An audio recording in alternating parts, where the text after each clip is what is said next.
This module on academic success explores reading. Reading for college courses is essential to learning in college and thus an important piece of your academic success. Throughout this module, we'll discuss why we read and we'll offer tips and tutorials on how to be a more effective reader in academia. We'll begin with why we read. Reading college textbooks serves a different purpose than reading for pleasure. Assigned readings contain valuable course information that may be a source of test questions if you're taking an exam, or the sources for your key arguments and quotations if you're writing a paper. Readings also provide context, examples, and visual diagrams, all of which may contribute to your understanding of the subject matter. When we read required course readings, we become familiar with the material and can better follow along during lectures. Reading also provides us with the base knowledge of a subject and helps us contribute to discussion boards and study groups. Remember the module on how to learn? When we look at the memory process and study activities, reading works as an activity to help with initial learning. Reading prepares us by giving context for the information that we can rehearse and repeat as we build our knowledge base. What we're talking about here is reading's role in the greater study cycle. Before you read, it's good practice to preview the material and set a reading goal so you know what you're hoping to learn and accomplish. Similarly, if you attend or watch lectures, the act of reading before class serves as the previewing activity for listening to a lecture. Reading will help you develop questions you may want to ask or have answered during lecture. If there was a concept or problem in the reading that you had difficulty understanding, you could ask your professor or a classmate to help clarify the information. When you notice gaps in your understanding, reading and reviewing your textbook can help to clarify concepts and find meaning. Some professors try to motivate students to read and learn by delivering reading quizzes. While this might motivate us to read for these particular classes, it is important that we work to find value in reading for all of our classes, whether or not a quiz is expected. If you want to do well on your paper, for example, you will need to complete the assigned readings and find supplemental material to further your analysis. If you don't read or try to read at the last minute to write your paper, your arguments and analysis may be underdeveloped. Another key component of reading is setting up the right environment. Choosing a location that promotes focus and concentration by minimizing distractions is one of the best things you can do to improve your comprehension and will ultimately contribute to your studying success.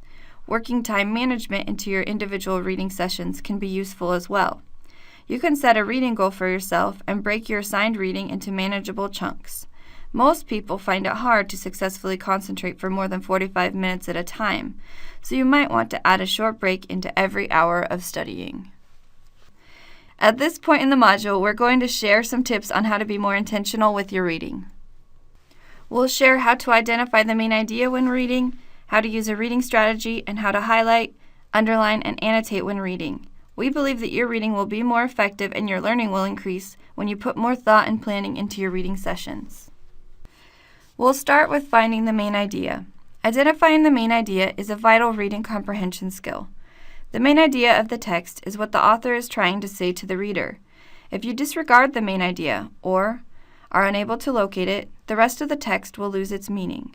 When it comes to college textbooks or articles, finding the main idea also means being able to distinguish main ideas from details, connect examples or evidence to the corresponding argument, and summarize the main idea in your own words. As you read a section or paragraph, ask yourself these questions. What's the topic? What aspect of the topic is being discussed? And what is the argument or main point that the author is trying to make? These questions will guide you toward finding the main idea. Here's an example. Pause this video for a moment and read the paragraph below, trying to identify the main idea, the argument being made, and any examples or evidence that correspond.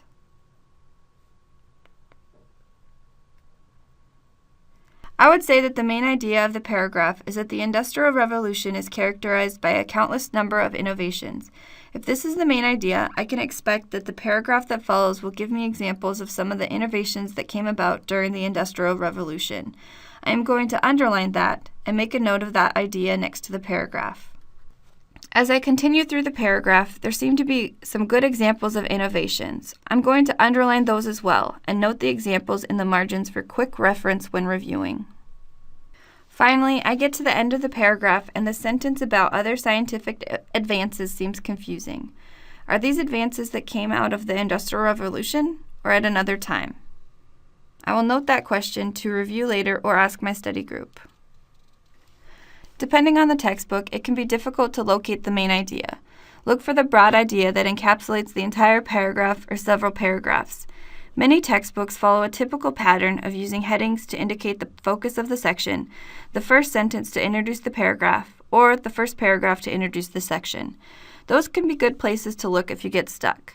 But don't just read the headings and move on. You need to read the paragraph to find out what argument or point is being made about the topic. In this instance, we know from the title that the paragraph is about the Industrial Revolution, but what about the Industrial Revolution is important. As you become more comfortable finding the main idea of your text, you will enrich your knowledge base so that you will be able to better apply and analyze the text. The next idea we'd like to focus on is how to use a reading strategy. The term reading strategies refers to the cognitive process and methodical approach to reading that helps improve comprehension and retention. In many reading strategies, you'll see activities like asking and answering questions, thinking of examples and connections, taking notes or annotating, and summarizing what you've learned. We're going to walk you through two common reading strategies, SQ3R and Preview, Read, Recall. While these reading strategies might seem like they take longer than just reading the words and moving on, remember that the goal is to be able to remember, understand, and apply the information. Let's start with SQ3R, which gets its name from the 5 steps of the process: survey, question, read, recite, and review. Take a moment and look at this chart. The top section describes the activities associated with each step of the process. You'll notice that traditional reading is only one step of the process. Before you begin reading, you need to look through the material. You can use headings, chapter titles, or topic sentences to help create the structure for the study guide. Then, when you begin to read, you can look for answers to those questions. After you read the text, your work isn't done. It's important to recite or summarize the ideas. These actions help you make meaning of what you've just read, contribute to solidifying the information in your memory, and serve as a double check for whether or not you are concentrating on and comprehending the section you just read. Another reading strategy is called Preview, Read, Recall. No doubt you will see similarities between the two approaches. Again, reading is only the middle part of the reading strategy, sandwiched between previewing the text, which helps your brain organize information and prepare for what's ahead, and the recall activities that help you remember what you've just read. Again, we know these reading techniques might seem more time-consuming than simply reading, but the goal is to remember and be able to use the information. Using these strategies will help you remember the information, and if you take notes, you'll create a studyable package you can use to prepare for your tests and exams. Let's expand on this idea of recall for a moment. One of the biggest frustrations students have is not being able to remember what they have just read, and that's certainly understandable. When psychologists talk about memory, they focus on moving information from short-term memory to long-term memory, so the information can be retrieved later when needed. When you're reading, you want to make sure you store information in your long-term memory so you can retrieve it while studying or during a test. So how can you retain and store the information that you read? You have to practice remembering it. Close the book and say it out loud. Teach someone else. Write and answer sample test questions. There are dozens of ways to store information in your long-term memory, and you'll notice that it is a featured step in both of the previously discussed reading strategies. However, while it is probably the most important part of any reading strategy, it is also probably the most neglected. The final idea we'd like to mention about reading strategies is that the reading task is much more complex than simply passing your eyes over the text and being done. Reading requires active participation by the reader by engaging in activities like underlining and taking notes. This next section of the module provides a description and illustration of how to highlight, underline, annotate, and take notes while reading. As you saw earlier with the Preview, Read, Recall reading strategy, the tasks of annotating, taking notes, and underlining make up only a piece of the overall reading strategy. While these are important skills, they alone will not help you fully prepare for exams and essays. They are skills that are designed to be part of a more comprehensive approach to reading. Research shows that annotating and underlining is more consistently correlated with higher test performance than other reading techniques. In addition, it requires deeper levels of cognitive engagement with the text and produces a product you can use as you study for exams and write essays. And taking notes while you read saves you time in the long run because you are less likely to reread passages.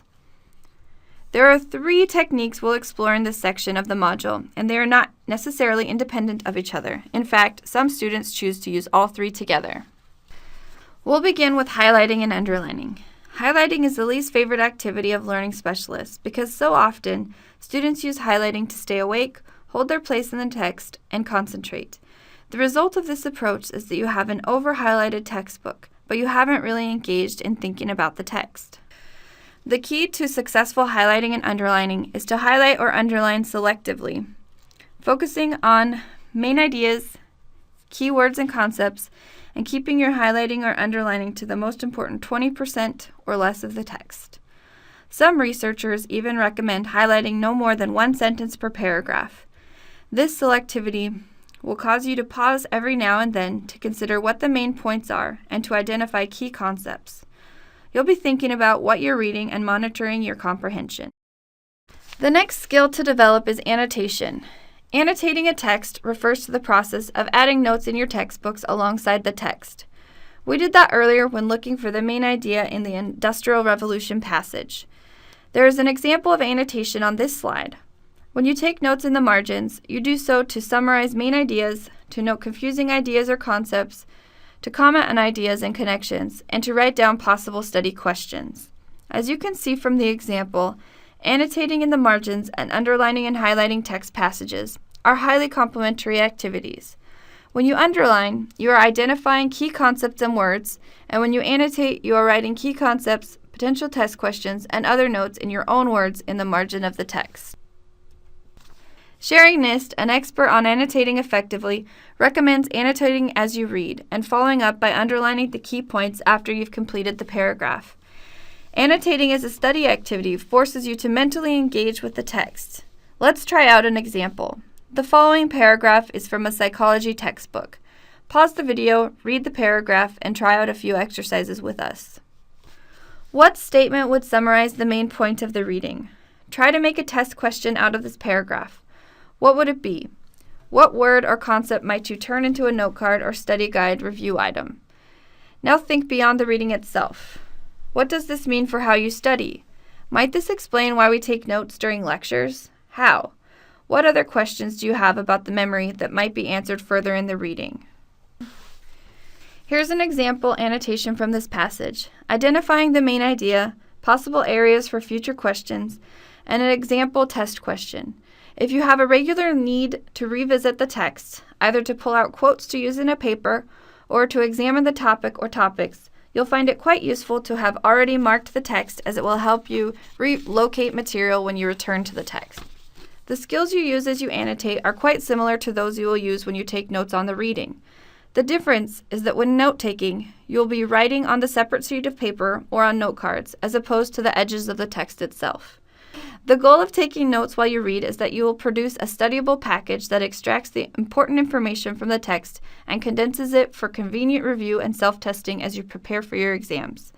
As you highlight, underline, annotate, summarize, and take notes while you read, keep in mind the purpose of your work and monitor the effectiveness of your study strategies.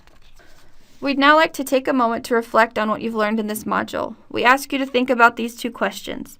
How are you currently reading for your classes? And how can you adjust your reading approach to improve your learning?